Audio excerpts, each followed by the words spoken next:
Hi, I'm Morgan and we're here today at Amara Valley to give you a short series of videos about the fundamental spinal movements that it's essential to understand as part of a safe and effective yoga practice. Now, we live modern lifestyles and our bodies, because of that, are really different in some ways to people living in traditional societies where yoga was originally developed.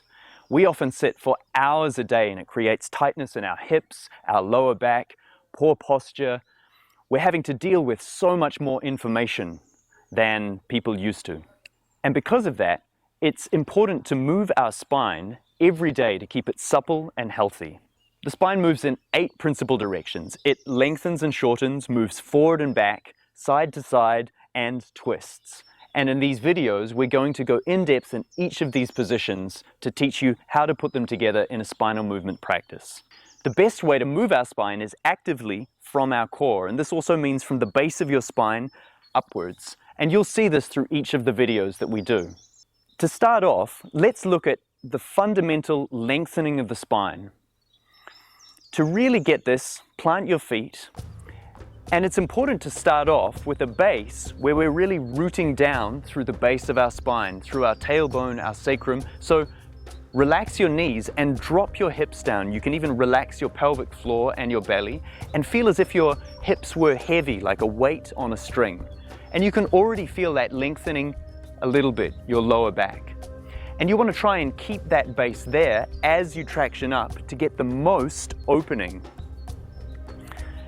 We're going to start interlacing the fingers and lengthening them forward. And so from here, as the hips are dropping down, you'll start to feel lengthening from the base of your spine upwards, as if each vertebrae is slowly growing up into the sky. You lengthen your arms forward and then all the way up, so you feel the back of the body long.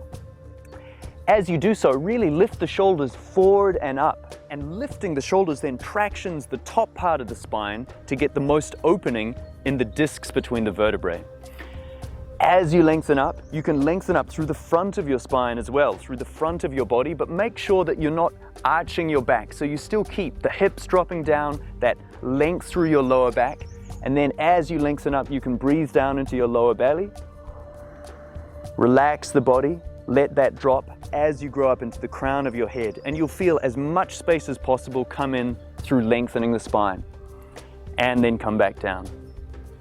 Now, in the last video in this series, we're going to put all of the spinal movements together so that you can practice them along with us.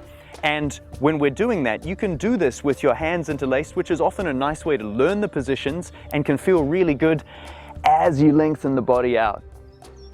But to put them together in a flowing practice, often we'll bring the hands together, lengthen up through the back of the body, lengthen up through the front.